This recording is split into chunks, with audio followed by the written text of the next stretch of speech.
끄떡없는, 그래서 그런 모습을 가진 엄마를 보면서 엄마는 그래도 되는 줄 알았습니다. 항상 외할머니가 보고 싶다, 외할머니가 보고 싶구나 하는 그 넋두리를 그저 넋두리인 줄만 알았던 적이 있었습니다. 한밤중에 자다가 깨어서 보니 방구석에서 한없이 소리를 죽여 울던 어머니를 본 이후로는 엄마는 그러면 안 되는 것이구나 깨달았습니다. 우리가 어머니를 너무나 그래도 되는 인간으로 알고 살아갑니다. 근데 막상 내가 엄마가 돼보고 아버지가 돼보니까 힘든 부분이 많더라고요.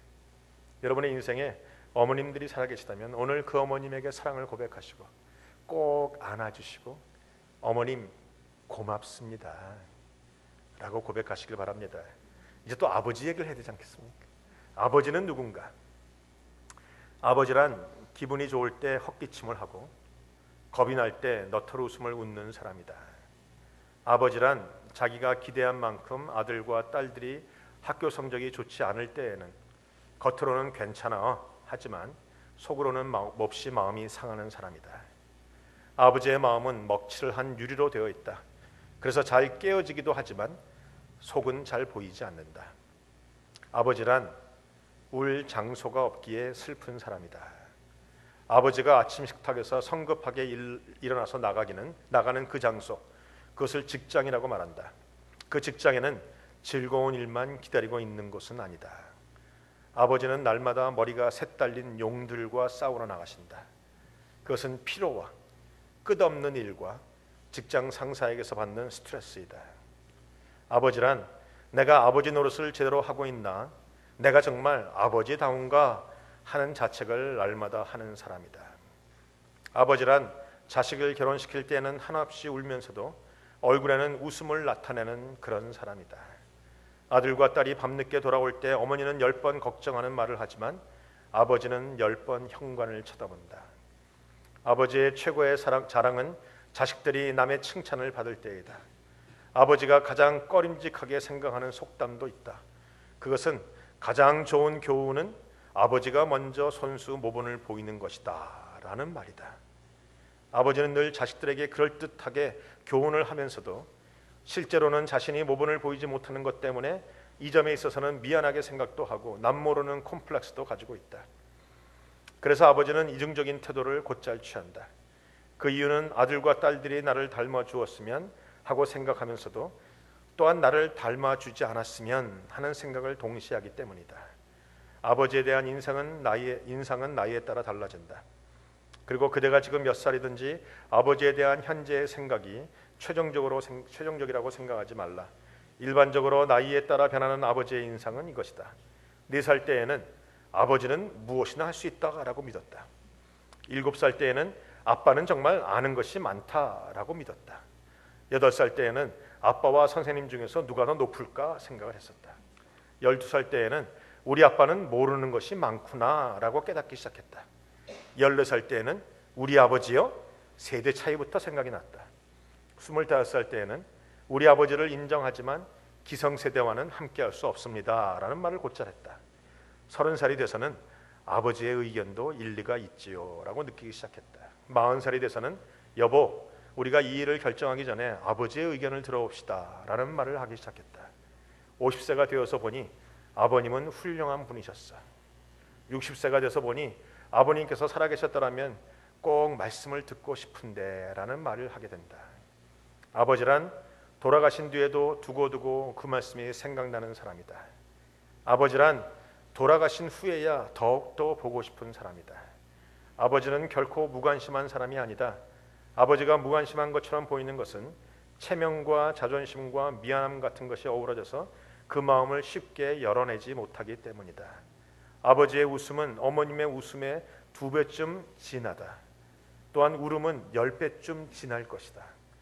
아들과 딸들은 아버지의 수입이 적은 것이나 아버지의 지위가 높지 못한 것에 대해서 불만을 하지만 아버지는 그런 자신에 대해서 속으로 운다.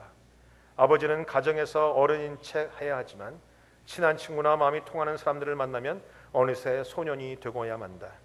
아버지는 어머니 앞에서는 기도도 안 하지만 혼자 차를 운전하는 때에는 큰 소리도 기도도 하고 하나님 앞에서 울기도 하는 사람이다. 어머니의 가슴은 봄과 여름을 왔다 갔다 하지만 아버지의 가슴은 가을과 겨울을 오고 간다. 아버지, 뒷동산의 바위와 같은 이름이다. 시골 마을의 느티나무 같은 크나큰 큰 이름이다. 울고 계십니까? 우리가 부모님을 공경해야 합니다. 송강 정철은 이런 얘기를 했습니다. 어버이 살아 계실 때 섬기기를 다하여라. 한 번 가신 뒤에 애달프다 어찌하리.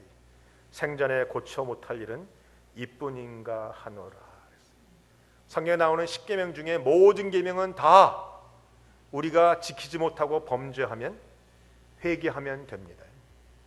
회개하고 다시 지키면 됩니다. 그러나 10계명 중에 이 한 계명, 5계명, 오직 내 부모를 공경하라, 이 계명은 내가 지키지 못하는데 어느 순간인가 회개할 수 있는 기회조차 주어지지 않습니다. 어느 순간인가 나와는 전혀 상관없는 계명이 된다는 겁니다. 사랑하는 시온의 성도 여러분, 오늘 한 번 더 어머님의 얼굴을 봐주시고 한 번 더 아버님의 손을 만져주시고 고맙다고 선포하시고 부모를 공경하겠다고 주 앞서 결단하시는 여러분들이 되시길, 또한 저와 여러분들이 되시길 주님의 이름으로 축원드립니다. 기도하시겠습니다. 우리 같이 한번 같이 통성으로 기도하십시다. 여러분의 부모를 생각하시면서 하나님, 내가 부모님을 공경하는 자 되게 하시고, 만약 내 부모가 이미 세상을 떠났다면 내 인생에 영적인 부모님들에게 내가 믿음을 선포하고 영적인 부모님들에게 감사를 표시하는 그런 믿음의 사람들 되게 해달라고 우리가 그런 기도를 같이 한 후에 제가 마무리 기도하도록 합니다. 기도하시겠습니다. 아멘. 주님 축복하시고 인도하시고 함께 하시옵소서.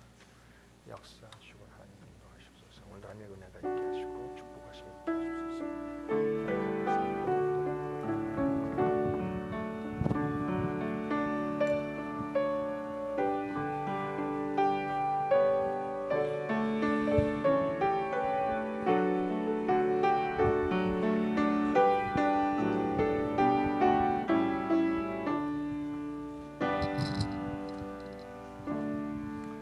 아버지 하나님, 감사합니다. 우리에게 인간적인 육신적인 부모님을 허락하여서 오늘까지 공경하게 하시는 하나님, 우리가 그 일을 다하지 못한 저희들을 용서해 주시고 오늘부터 진정한 공경함이 우리에게 드러나게 하시고 부모님의 말씀에 청종하게 하시고 부모를 사랑하게 하시고 부모를 자랑스러워하게 하시며 믿음의 생활을 가짐으로 부모를 기쁘게 하는 자가 될 수 있도록 인도하여 주시옵소서. 성령 하나님, 나를 도와주셔서 믿음 있는 자로서 마땅히 그 일을 감당할 수 있도록 주님 나를 붙들어 주시옵소서. 감사합니다. 주님, 예수님의 이름으로 기도합니다. 아멘. 다 일어나셔서 마지막 찬양하도록 합니다.